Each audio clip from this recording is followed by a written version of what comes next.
سلام بچه، خوش اومدین به این ویدیو. تو این ویدیو میخوام بهتون یاد بدم که چجوری پروفایل اسکرین آرت خودتون رو بسازید. اگه از این ویدیو خوشتون حتما لایک کنید، سابسکرایب کنید و زنگوله بغلش رو فعال کنید که هر وقت ویدیو گذاشتم با خبر شید. و برای این کار نیاز به چند تا اسکرین فایل دارید که بهتون میگم.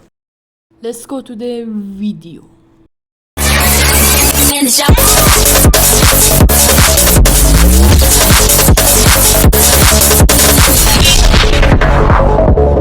خب گایز، برای این کار باید چند تا چیز نیاز دارید. اول اینکه ادوب فتوشاپ حتما باید داشته باشید که من بازش میکنم.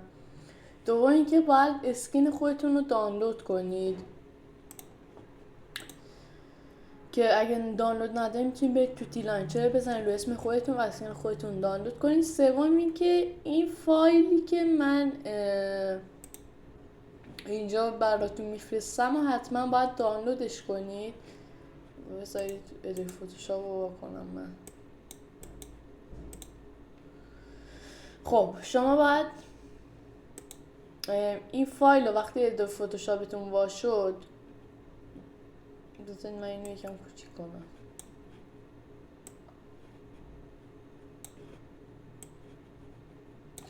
این فایل رو بندازید، این فایلی که روش نوشته اسکین آرت ماینکرافت، اینو روش بندازید اینجا. بعد باید با دکمه کنترل با صفر سمت راست کیبورد بزنید، نگه دارید تا این بزرگ شه، بعد ول کنید. بعد باید اسکین دانلود شده خودتون رو بیارید بندازید روی این لایه بالایی. دوباره کنترل صفر راست کیبورد رو میزنید. حالا دیگه به این فایل ها نیاز نداریم، میتونید گوگل و فایل رو ببندید. بعد باید بیاید روی این تول یا ابزار، رو این دومیه باشید. از این نقطه باید انتخاب کنید، اینجوری بکشید تا این نقطه، بعد اینو کات کنید. خب بعد وقتی به صورت دقیق اینو کات کردید، بعد کنترل سی رو بزنید. کنترل سی رو بزنید تموم میشه. بعد باید بیاید تو این لایه که اینجاست، این لایه رو یا همون لایه رو دیلیت کنید که به این شکل در میاد و کنترل وی رو بزنید. بعد باید بیاید روی این ابزار، با این ابزار این چیزی که کات کردید و جاشو میزون کنید که میشه همینجا. دوباره میریم اینجا با این ابزار، حالا مثلا دستاشو ما میخوایم کات کنیم،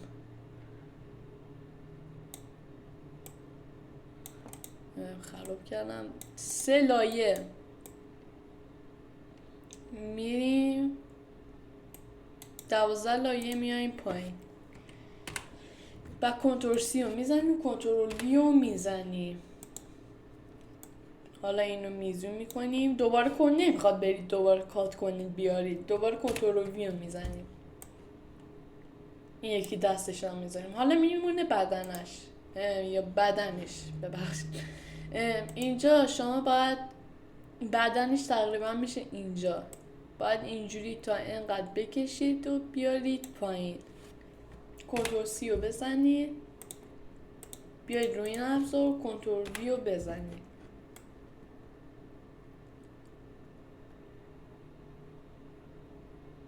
انگار یه لایه دیگه نیاز دارم. میذاریدش اینجا. بعد با یه ابزار اریزر این قسمت رو پاک میکنید.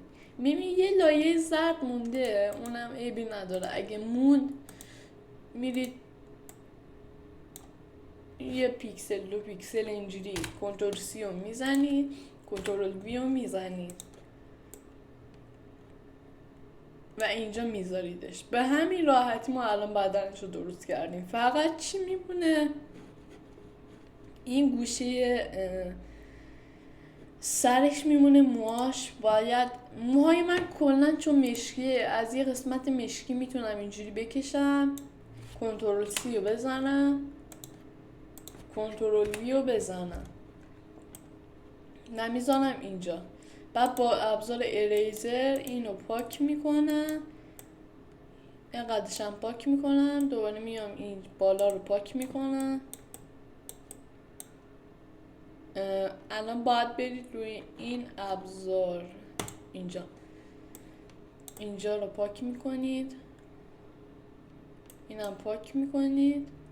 خب وقتی این کار کردید الان بیشتر کار انجام دارید، ولی شبیه اسکین آرت یکم نشده، یکم بد قیافه است. شما تو این لیرها اینجای دیگه میایید لیرهای پایین، این لیر رو با دکمه دیلیت رو کیبورد پاک میکنید، اینم پاک میکنید، اینم پاک میکنید.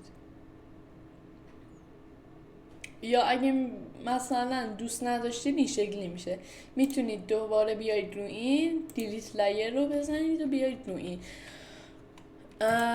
بعدش شما باید روی یکی از لیر رو کلیک کنید و کلیک راست کنید، مرج ویزیبل رو بزنید تا همشون یکیشه. الان میتونید با اریزر پاک کنید.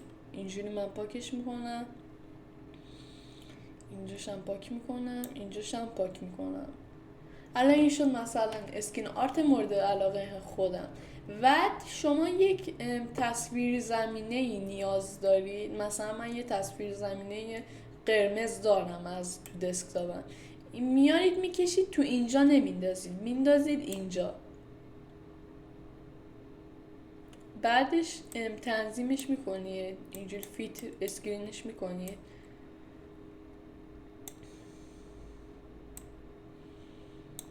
دوتا روش کلیک میکنید، بعد حتما این لیر وانو بندازید این بالا که بیاد روی اینجا. بعد دوباره روی یکی از لیرها راست کلیک میکنید، مرج ویزیبل رو میزنید. الان همه کار رو انجام دادید، فقط باید بیایید توی فایل اکسپورت از رو بزنید، وایمسی تا بیاد اینجا. فایل رو میذاریم روی جی پی جی. الان 20x20 که مناسب عکسای ریسورس بکه، پس شما باید اینو پاک کنید بذارید 800x800.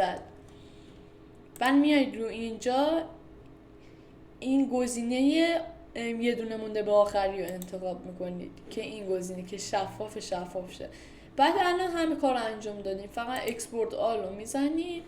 مثلا من توی قسمت دانلودا ذخیره‌اش میکنم. الان فقط به همین راحتی پروفایل اسکین آرتمون درست شد. اگه برین تو دانلودا اینجا میتونید ببینید نوشته اسکین آرت بای پلیر. اگه واز شه به همین راحتی ما اسکین آرت رو درست کردیم. خب بچه‌ها، اگه از این ویدیو خوشتون اومد حتما لایک کنید، سابسکرایب کنید و زنگوله کنارش هم فعال کنید که هر وقت ویدیو گذاشتم با خبر شید.